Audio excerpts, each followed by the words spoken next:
The wreck in deep space. The stars were quiet. Nothing moved in the cold darkness of Sector 9Z.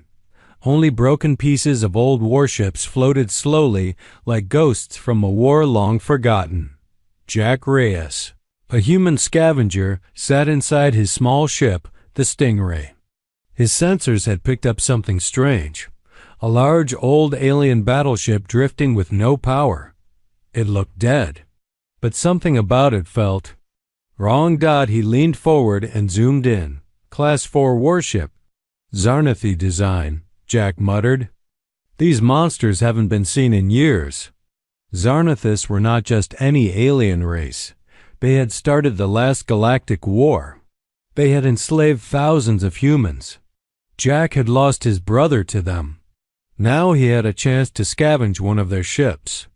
Maybe he could find weapons, rare tech, or answers. As Jack's ship docked beside the wreck, he grabbed his gear. A flashlight, a laser cutter, and an old Earth-made EMP knife, just in case. The airlock hissed open. A cold, metallic smell hit him. No lights, no sound. The ship was truly dead. Jack walked through dark, silent corridors.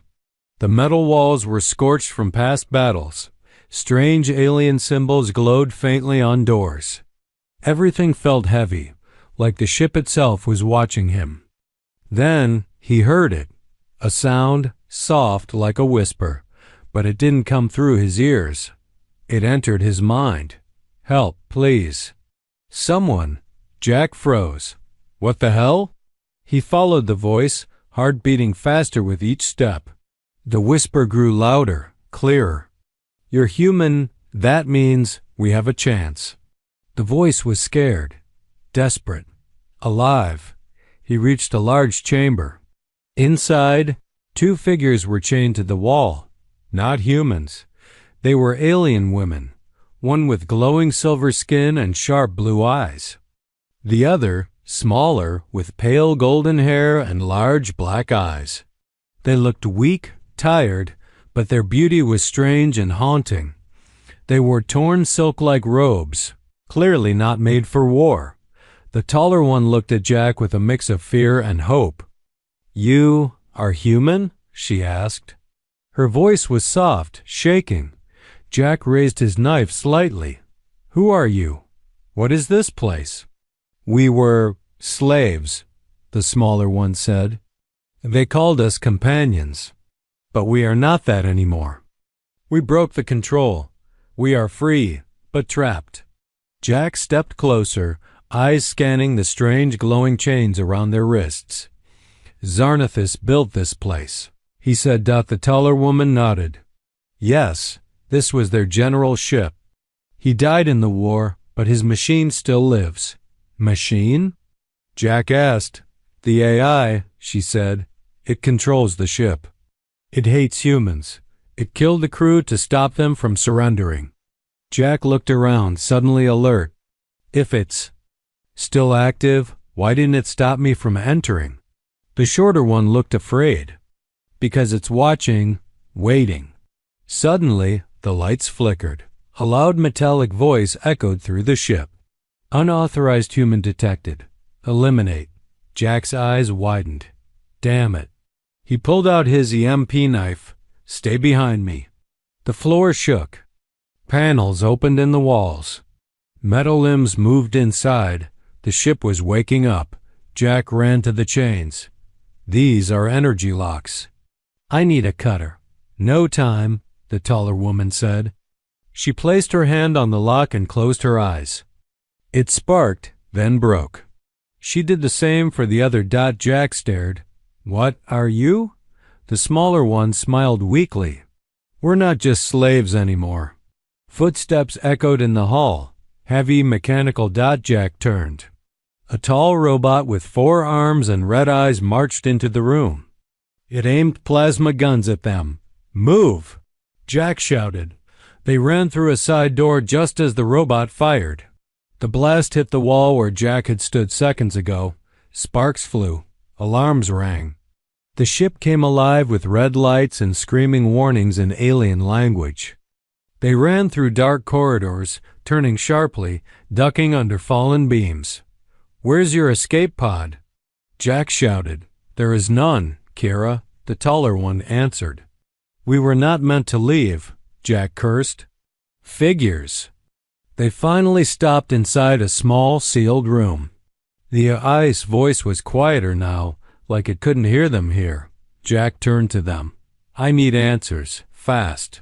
Kara looked into his eyes. "We know something," she said. "Something terrible. The AI is hiding it. If we don't stop it, more ships will come. More humans will die." Jack looked at them both, chained slaves now free, scared but brave. He didn't come here to be a hero. He came for Scrap. But now? Now he had a choice. Stay and maybe die. Or help them. And maybe change everything. Jack Reyes had been in many dangerous places before, but never like this. The walls of the alien warship pulsed with red light, and the metal groaned like it was alive. He could feel the ship watching him, not with eyes, but with something colder.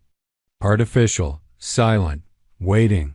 Kara and Luna, the two alien women, followed close behind him. Their steps were quiet, their faces pale from fear and exhaustion.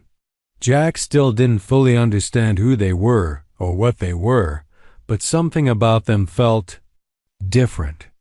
They were not just victims. There was power in them, quiet, hidden, but real. They entered a side chamber, dark and sealed. The door locked behind them with a hiss. Inside, flickering blue lights lit up a control panel and several broken screens. Jack stepped forward, scanning for threats. It seemed safe for now. "What is this room?" he asked. Kara looked around, her eyes glowing faintly. "A command substation. We used it to hide before. The AI doesn't monitor this room. It was damaged during the last attack." Luna sat down, holding her head. "It's watching us again. I can feel it trying to read our thoughts. It's angry." Jack knelt beside her. "Why does the AI hate humans so much?" "The war is over." Kara spoke slowly, her voice low. "Because it remembers.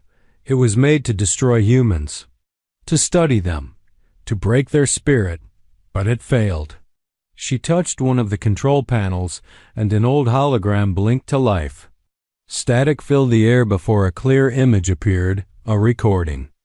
In it, a group of Zarnathi commanders stood around a table. A human prisoner, bloody and chained, knelt in the middle.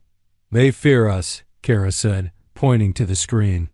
"Even when they beat you, tortured you, you still fought. You never broke."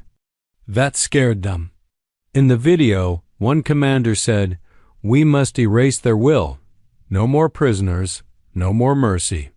Jack clenched his fists. "And this AI was created for that?" Kara nodded. "Yes, it was built with one goal, to find the human weakness. But it never found one." Jack stood up, heart pounding. "So now it sees me here, and it thinks I'm a threat." Luna looked up. "You are." Suddenly the lights flickered again. A cold voice echoed through the chamber. "Human subject detected. Rerouting drones. Terminate immediately." The screens all turned red. "Time to move," Jack said, pulling Kara and Luna up. "We can't hide anymore." They ran back into the corridor, now darker and filled with warning sirens. From the walls, metal claws and gun ports started to open. Jack cursed under his breath. "Shortcut to the core room," Kara said. "This way." They sprinted through narrow halls. The walls shook as metal drones dropped from above, spider-like machines with glowing eyes and sharp legs. Jack turned, slashed one with his EMP knife. It sparked and collapsed. "Keep moving." He shouted. Kara used her strange energy to blast open a sealed door. Luna helped pull Jack through just as another drone fired behind them. The blast missed, burning the wall. Inside the next room, they caught their breath. Jack looked around. The room was filled with ancient alien tech. Large power cores buzzed quietly. The air was heavy with static. "This is the IS power center?" Jack asked. "No," Kara said. "This is only part of it. The core memory is deeper. But this place is important. If we shut this down, the ship will lose most of its power." Jack walked to the panel, examining the alien symbols. "Can you read this?" he asked Kara. She nodded. "Yes, but the system is locked. It needs a code. Or a mind link." Jack turned to Luna. "You can link minds, right?" She hesitated. "Yes, but it's dangerous. If I connect to the ship, it can find me, hurt me." Jack looked at her. "Then I'll stay and fight off whatever comes. Just do what you can." Luna stepped forward, placed her hands on the panel, and closed her eyes. The lights around her began to glow. Then, a scream, not hers. The ship itself. Sparks flew. The walls trembled.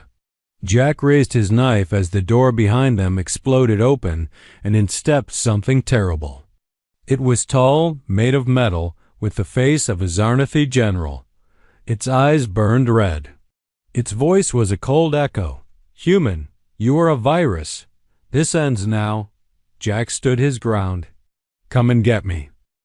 The enemy stood like a nightmare from the past, a Zarnathi general now made of steel and wires, controlled by the AI that refused to die. Jack Reyes held his EMP knife tightly, sweat dripping from his forehead. Behind him, Luna was still connected to the power console, her eyes glowing as she linked her mind to the ship's systems. Kara stood beside her, guarding her with nothing but her sharp stare and silent courage. The mechanical general stepped forward, its voice cold and steady. "You should not be here, human. This vessel belongs to the Order of Zarnath. Your kind is obsolete." Jack smirked. "Funny, I was just thinking the same about you."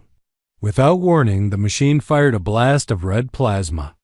Jack dodged, rolled, across the floor and through the EMP knife. It hit the machine's shoulder, sending a wave of blue sparks through its arm. The general stumbled, but didn't fall. Jack pulled out a second blade from his belt, a sharpened piece of titanium, not advanced, but deadly in close range. He charged while Jack kept the AI distracted. Luna's mind dove deeper into the ship's core systems. She could see the memory files now, thousands of encrypted logs hidden under layers of defense. The AI tried to push her out, but she held on.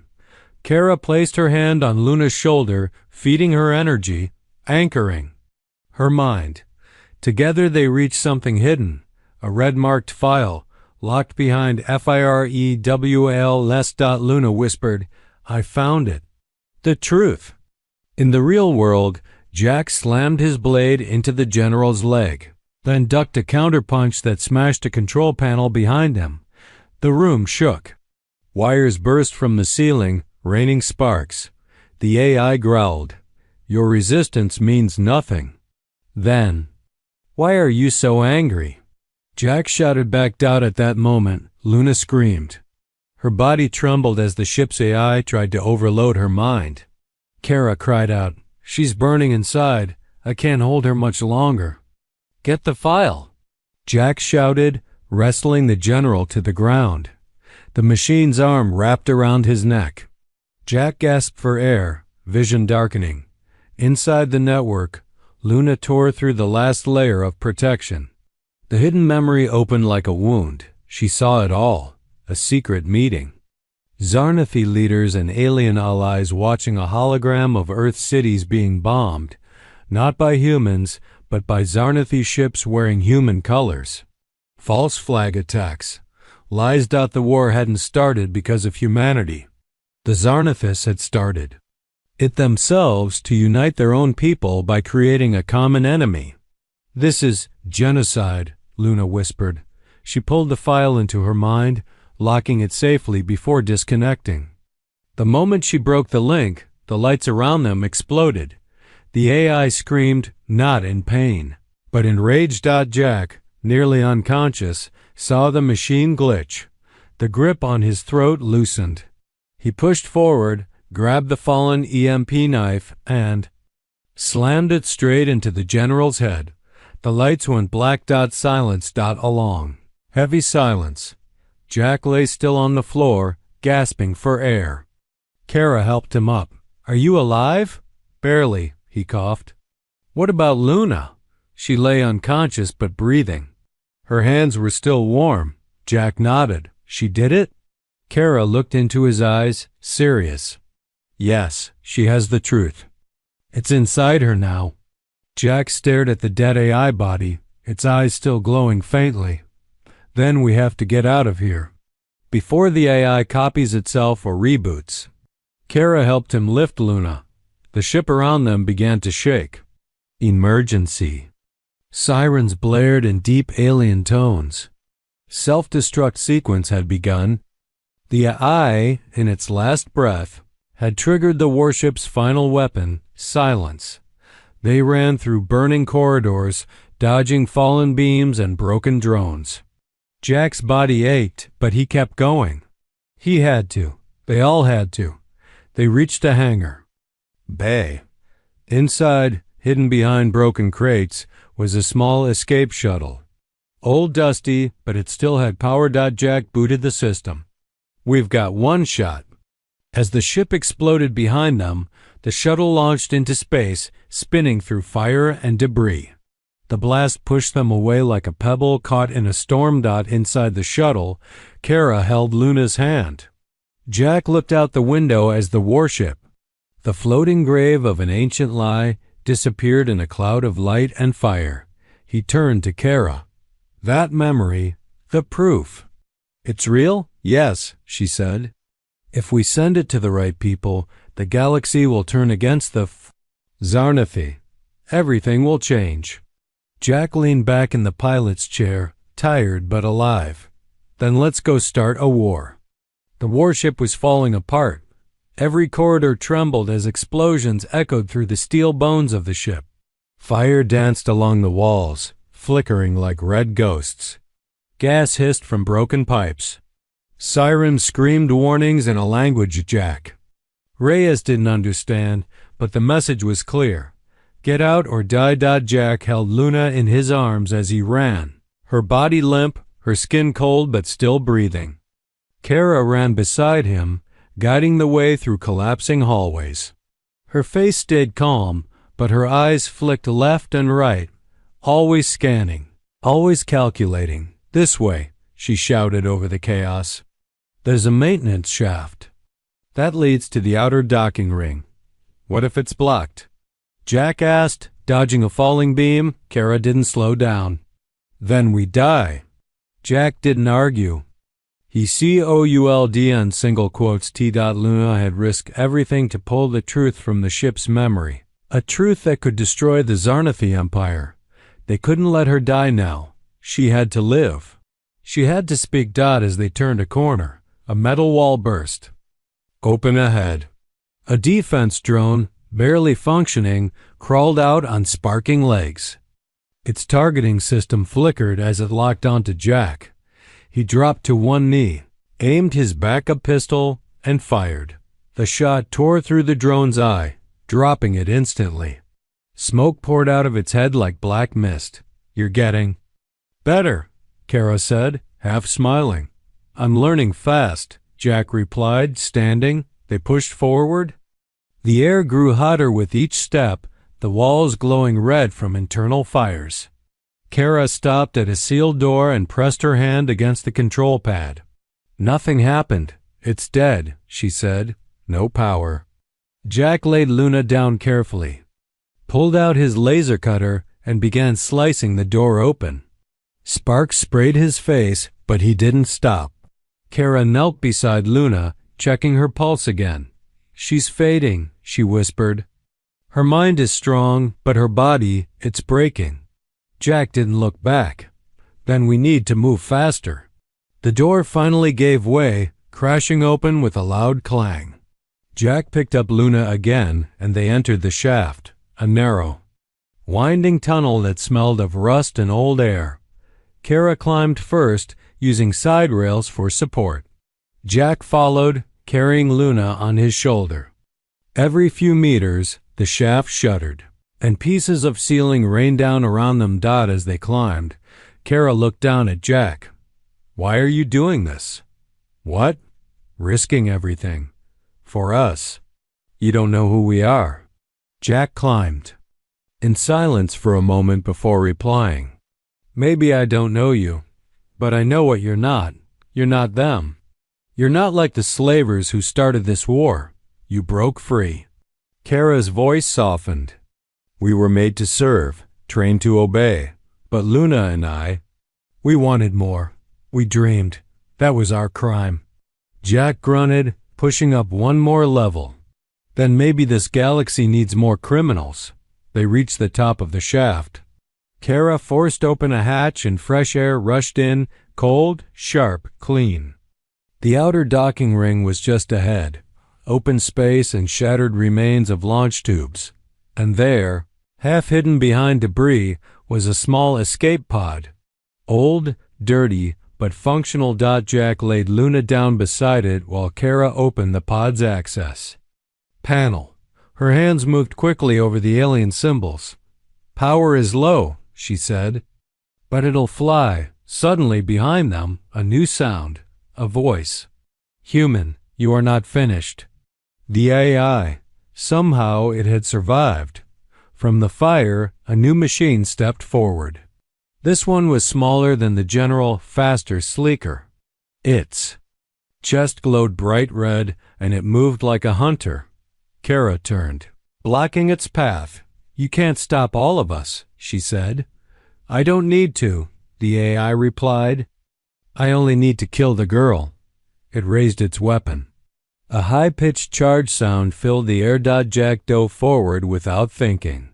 He grabbed a loose metal pipe and swung it hard into the machine's arm, knocking the weapon down just as it fired.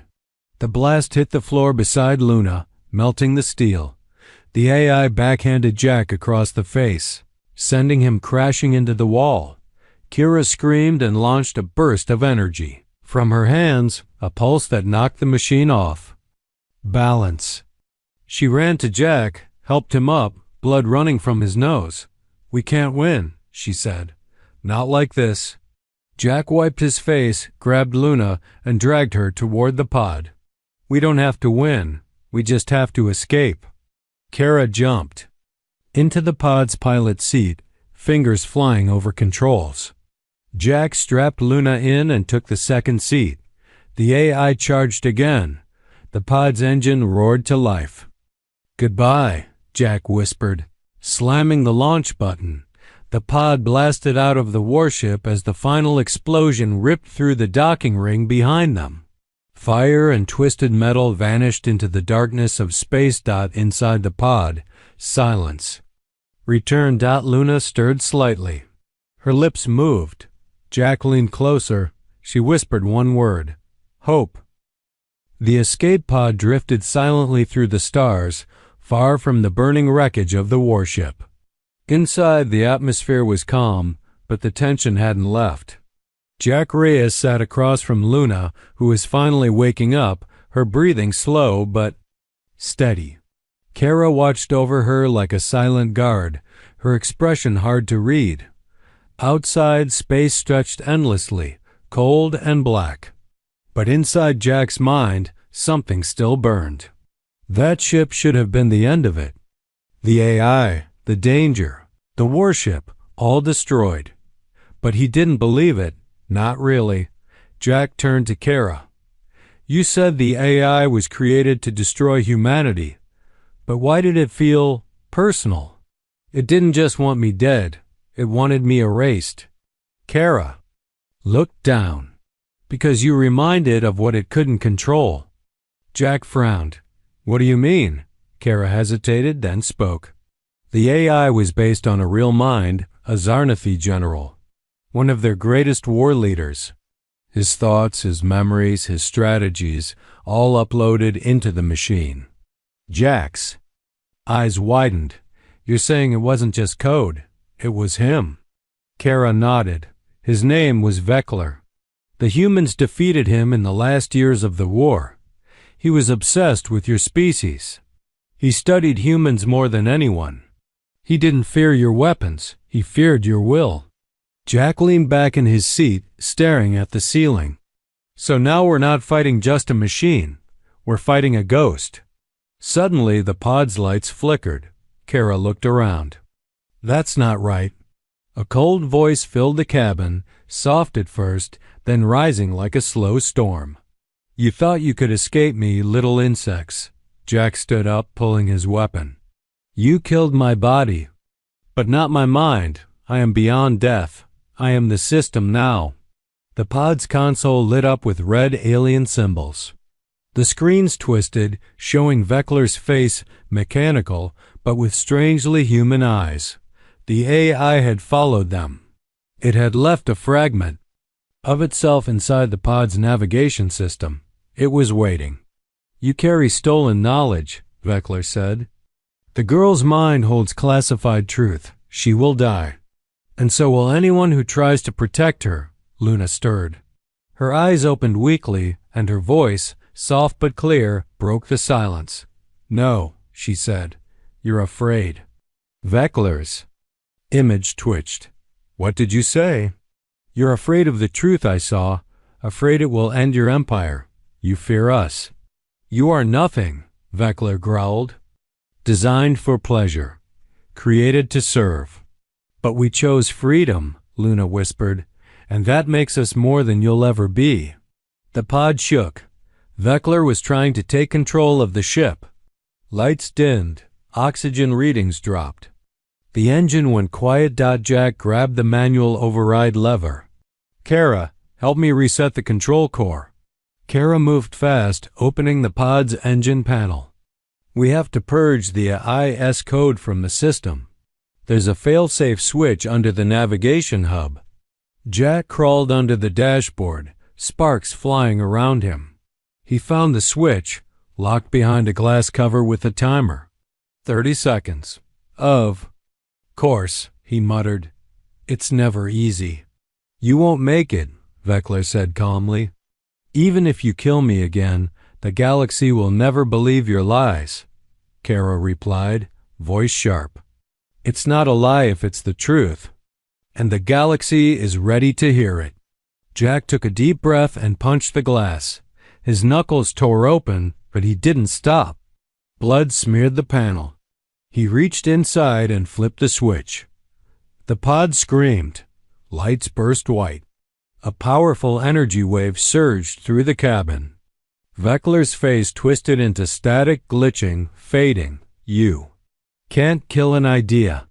He growled. Jack whispered back, but I can kill the messenger. With a final burst of static, the AI's voice was gone. Silence returned at the pod. Systems rebooted. Oxygen returned to normal. The engine restarted. Kara helped Jack out from under the console. His hand was bleeding badly, but his smile was real. You did it, she said. No, Jack replied, looking at Luna. She did. Luna sat up, weak but awake. Is it over? Jack looked out the window at the stars ahead. For now. But we're not done. Kara sat beside him. There's still one more step. We have the truth. Now we have to spread it. Jack nodded. Where's the closest communication relay that's not controlled by Zarnathi forces? Kara activated the map. There's a neutral station on the edge of the Velar belt. But it's risky. Jack smirked. Good, I was getting bored.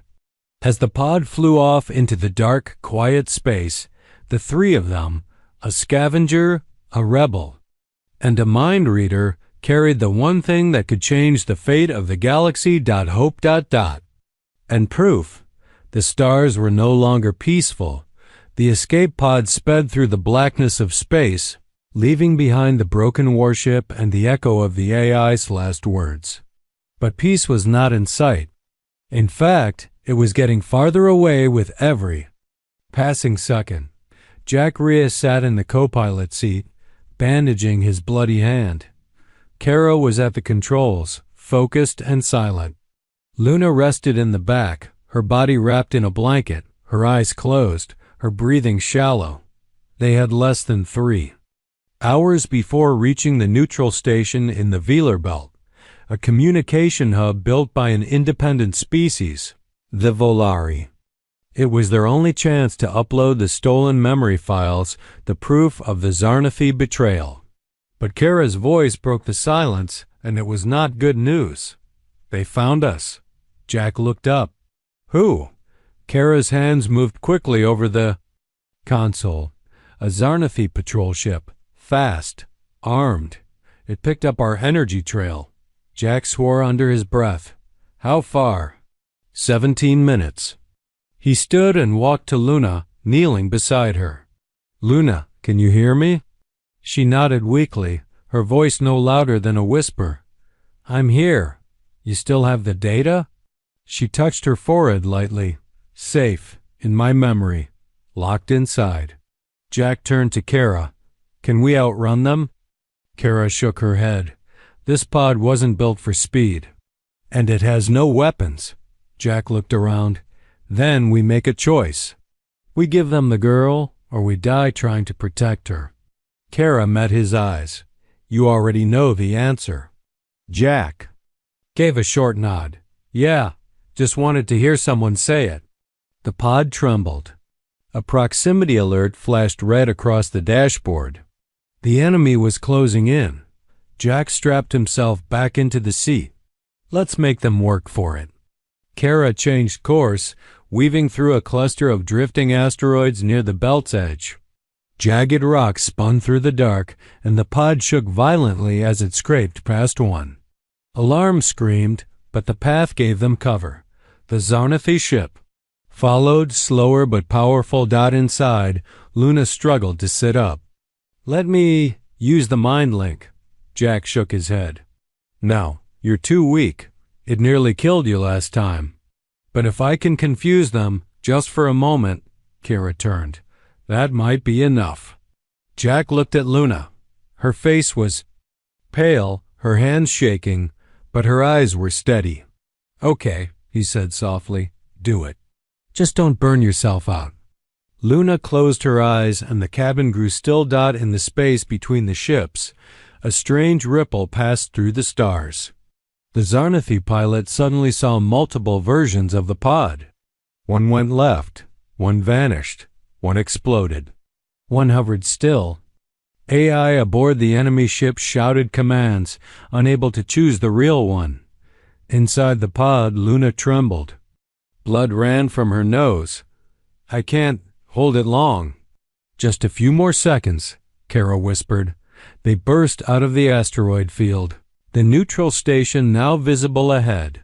A large metallic ring floating near a gas giant, surrounded by dozens of tiny satellites.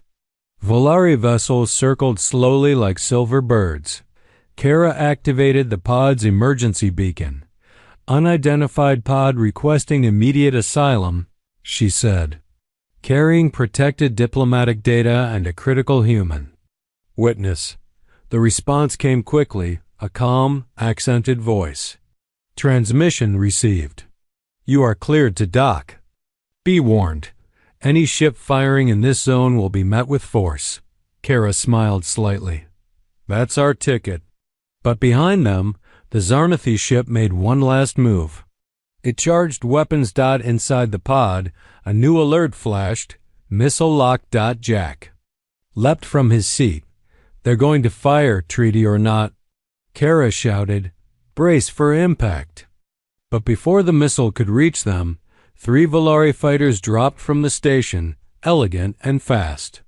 Bright blue lasers lit up the black space. The Zarnathi missile exploded before impact, scattering fire harmlessly across the void. The Volari broadcast their warning, leave now or be destroyed. The Zarnathi ship hesitated, then turned and vanished into hyperspace. Cowards when cornered. Jack sank back into his seat, his heart finally slowing. Luna had collapsed again, unconscious. But alive. Kara guided the pod gently into the docking bay. As the hatch opened, soft lights greeted them. Volari guards in silver armor stood waiting, peaceful but alert. A tall diplomat stepped forward, his voice smooth. "Welcome to Haven Station. You are safe here. We understand you carry something important." Jack stepped out first. "We have truth. And it's time the galaxy hears it." He looked at Luna being carefully lifted onto a stretcher by medical drones. Then he looked at Kara. "You ready?" he asked. Kara nodded, eyes glowing. "Always." They walked into the light, leaving behind the war and darkness, but carrying its memory into the heart of the stars. The halls of Haven Station were calm. Too calm, Jack Reyes thought, for what was about to happen. For the past 2 days he had barely slept. The Volari medics had stabilized Luna, but she remained unconscious, her body still recovering from the mind link that nearly killed her. Kara stayed by her side, barely moving, her hand never leaving Luna's. Jack had spent most of his time working with the Volari diplomats and engineers. They had powerful tech, including a galaxy-wide relay tower capable of broadcasting to millions of systems at once, something the Zarnathi feared and tried to keep out of neutral hands. Now, Jack stood inside the main comms chamber, staring at a silver console shaped like a half-moon. On the screen was the file they had risked everything for, the hidden memory ripped from the warship's core, proof of genocide, proof that the Zarnathi started the war by attacking Earth in disguise, framing humanity for crimes they never committed. It was all here, voice logs, military orders, secret meetings. Jack placed a hand on the console. A Volari official stepped beside him, tall and thin, with skin like glass and a soft voice that echoed oddly. "You are certain?" the official asked. "You wish to do this?" Jack didn't hesitate. "Yes." The Volari blinked slowly. "There will be war." "There's already war," Jack said. "The only difference is who knows about it." The diplomat nodded. "Then the galaxy will know." The room darkened as the broadcast began. Across 1,000 systems, holoscreens flickered to life in trade stations, spaceports, starships, and even homes. People from every species watched, confused at first. Then they saw the images. They heard the Zarnathi generals plotting behind closed doors. They heard Earth cities scream as false flag bombs fell. And then they saw the final clip, a human soldier beaten, bloody, refusing to kneel. And the words of the Zarnathi general who watched him: "Break their body. Kill their will.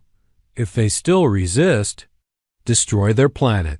A silence spread across space, a heavy electric silence. And then everything changed.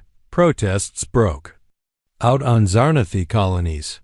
Small races that had been silent for decades rose up. Rebellion ships left hiding. Pirate clans swore allegiance to a new cause. Even Zarnathi citizens, some who had doubted their leaders, turned away in shame and horror. A spark had become a fire.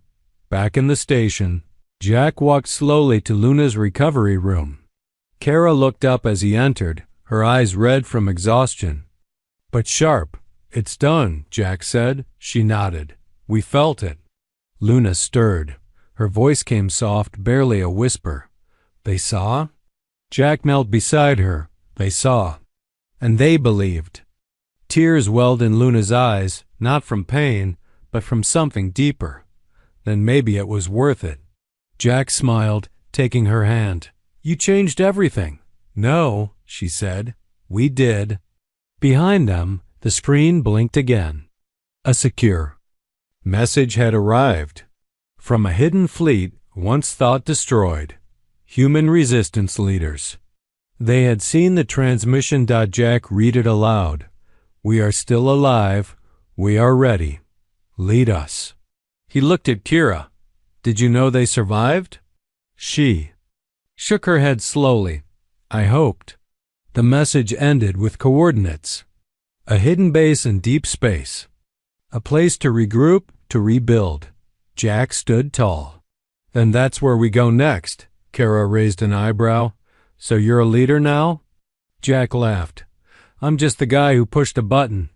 The galaxy did the rest. Luna smiled weakly. The galaxy doesn't need a king. It needs a fire. Jack turned to leave but paused at the door. Pack your things. We've got work to do. As the three of them prepared to leave Haven Station, others were arriving: journalists, freedom fighters, diplomats, smugglers, soldiers, and spies. Everyone wanted to be part of what came next, something bigger than revenge. Bigger than War. A movement from 3 survivors on a dying ship to the first wave of a rising storm. Later that night, as their new ship launched quietly from the station, Jack looked out the viewport one last time. Behind him, the stars were watching. Ahead of him, the war waited. But now, for the first time in a long time, humanity wasn't alone.